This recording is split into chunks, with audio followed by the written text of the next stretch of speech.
وہ اس لیول کے نہیں ہیں جو سرکاری اسکول میں پڑھتے ہیں. مطلب سرکاری اسکول پرائیویٹ اسکول میں جو پڑھتے ہیں, مطلب سرکاری اسکول کو نیچ کر دیا گیا, نیچا دکھا دیا گیا. اب کیا اس کا ہوا کہ ہر بچے کی خواہش ہوئی کہ میں پرائیویٹ اسکول میں جاؤں گا, سرکاری اسکول میں صحیح پڑھائی نہیں ہے, یہاں تو غریبوں کے بچے پڑھتے ہیں یا نیچ لوگ پڑھتے ہیں. وہ سب بچوں نے یہی سوچ لیا کہ ہم اب پرائیویٹ ہی پڑھیں گے. نقصان یہ ہوا کہ پرائیویٹ سکولز میں صرف ڈگریاں, یہ کاغذ تھما دیا جاتا ہے, تربیت کا فقدان ہے. یہ میں سب پرائیویٹ سکولز کو نہیں کہہ رہا, لیکن جو بڑے بڑے نام ہیں نا, ان کی ویڈیوز اتنی زیادہ وائرل ہو چکی ہیں. جیسے کہ ابھی میں نے کامسیٹ کی دیکھی, ابھی یو سی پی کی دیکھی, ابھی میں نے بیکن ہاؤس کی دیکھی. میں ان اسکولوں کے نام نہیں لینا چاہتا, لیکن چونکہ میرے دیکھنے والے مجھے کہیں گے یار آپ نے سارے اسکولوں کو دھر لیا, تو اب میری بات سے ایگری کریں گے کہ چند دن پہلے جو ایک ہمارے معاشرے کی بیٹی جو ڈانس کر رہی ہے کامسیٹ میں, اور سامنے والی لائن میں پتہ نہیں وہ پروفیسر صاحب بیٹھے ہیں یا ان کے کلاس فیلوز بیٹھے ہیں, کیونکہ پیچھے سے تصویر آ رہی تھی اس لیے مجھے کلیئر نہیں ہوا کہ وہ لڑکا ہے کہ مرد ہے کہ بڑی عمر کا, اور وہ کہہ کے لگا رہا ہے, اور وہ ایسے مطلب کہ ولگر ڈانس کر رہی ہے لڑکی, اتنی آزادی سے کر رہی ہے کہ جیسے اسے یہ برا نہیں لگ رہا. مطلب کہ اب جو مقصد انگریز اپنے ملک میں حاصل کرنا چاہ رہے تھے وہ ہمارے ملک میں بھی حاصل کر رہے ہیں. ہمارے پرائیویٹ سکولز میں, ہمارے پرائیویٹ کالجز میں, ہمارے پرائیویٹ یونیورسٹیز میں ہمیں یہ بتایا جا رہا ہے کہ یہ کام ٹھیک ہے, آپ تو آزاد ہیں. کس نے حق دیا کسی بندے کو کہ آپ پہ پردہ لاگو کرے, آپ پہ پابندیاں لاگو کرے, آپ کو چار دیواری کا پابند کرے؟ آپ تو آزاد ہیں. اور اس کا نقصان کیا ہوا, ابھی روز مرہ کی صورت میں کوئی نہ کوئی ویڈیو وائرل ہوتی ہے. یو سی پی تو مجھے لگتا ہے ویسے ٹک ٹاکر کا گھڑ بن چکا ہے, اور کامسیٹ یا دوسری تیسری جتنی ویڈیوز اپلوڈ ہو رہی ہیں, کیا یہ تعلیم ہے؟ کیا یہ تربیت ہے؟ کیا یہ اسلام ہے؟ کیا ہم مسلمان ہیں؟ یہ سارے سوالوں کے جواب دے گا کون؟ میں کہتا ہوں میرے بچے ٹھیک ہیں, یہ کوئی اور ہے. آپ کہتے ہیں آپ کے بچے ٹھیک ہیں, یہ کوئی اور. تو کن کے بچے یہ کر رہے ہیں؟ میرے بھی نہیں ہیں, آپ کے بھی نہیں ہیں, تو کن کے ہیں؟ آخر تو ہمارے معاشرے میں سے کسی کے بچے ہیں نا.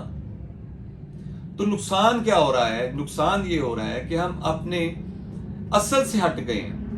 ایک تو میں یہ ہمیں 70 عوریں ملیں گی, یہ ہمیں دماغ میں بٹھا دیا گیا ہے.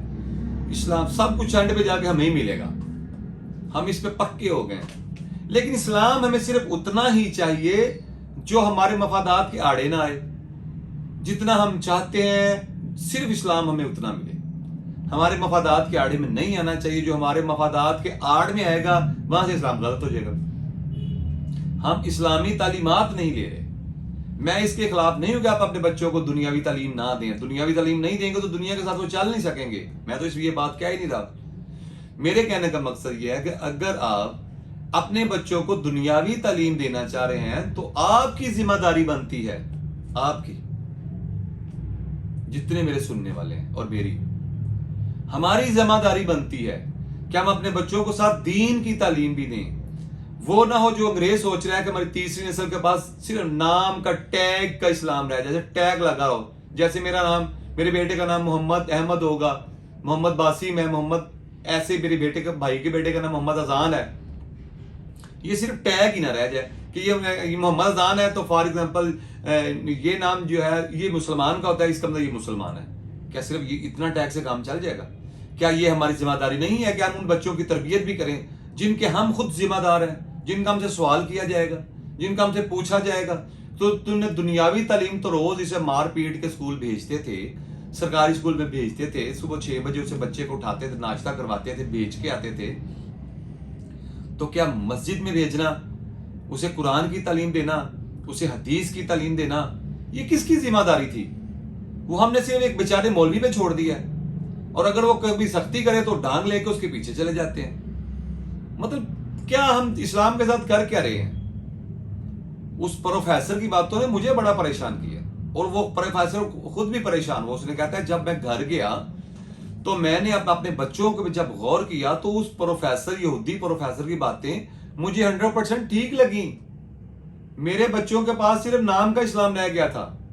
صرف انہیں اتنا پتا تھا کہ ہمارے نبی کا نام حضرت محمد صلی اللہ علیہ وسلم ہے, اور ہو سکتا ہے کہ ان کے بچوں کو پاس اتنا ہی لمبی نہ ہو. کیا صرف ہمیں اتنا اسلام چاہیے؟ کیا حضور نے ساری زندگی جو کوشش کی کیا اس لیے کوشش کی تھی؟ کیا مسلمانوں نے تلواریں کھائیں، گردنیں کٹوائیں اس لیے کھائی تھی؟ اسلام وہیں تک نہیں تھا، اسلام نے قیامت تک رہنا ہے۔ اس لیے کوشش کریں کہ اپنے بچوں کو اگر آپ پرائیویٹ سکولز میں پڑھاتے ہیں تو ان پر نظر رکھیں، ان کی ترجیحات پر نظر رکھیں، ان کے کاموں پر نظر رکھیں، کیا وہ ہاتھوں سے نکل تو نہیں رہے؟ بچوں کو نہیں پتا وہ غلط کر رہے ہیں کہ صحیح کر رہے ہیں، ہم خود بھی بچے تھے، ہمیں بھی نہیں پتا تھا ٹھیک کر رہے ہیں غلط کر رہے ہیں۔ اب پتہ چلا بڑے ہوئے تو ہم پھر سوچتے ہیں کہ وہ بھی غلط تھا، وہ بھی غلط تھا، یہ بھی غلط تھا، وہ بھی غلط تھا، یہ ٹھیک تھا، وہ ٹھیک تھا، اب پتہ چل رہا ہے۔ تو اس لیے بچے تو بیچارے بچے ہیں، یہ کوشش آپ نے خود کرنی ہے کہ بچوں کو سدھارنا کیسے ہے، انہیں اسلام کے مطابق کیسے لانا ہے۔ جب آپ خود نماز پڑھو گے آپ کے بچے بھی پڑھیں گے، جب آپ خود کسی عالم دین کی بات سنو گے تو آپ کے بچے بھی سنیں گے، جب آپ خود گھر میں قرآن ترجمے سے پڑھو گے تو آپ کے بچے بھی پڑھیں گے۔ اب ہم یہ تو چاہتے ہیں کہ میرا بچہ 5 وقت کا نمازی ہو اور ہم خود سوئے رہتے ہیں۔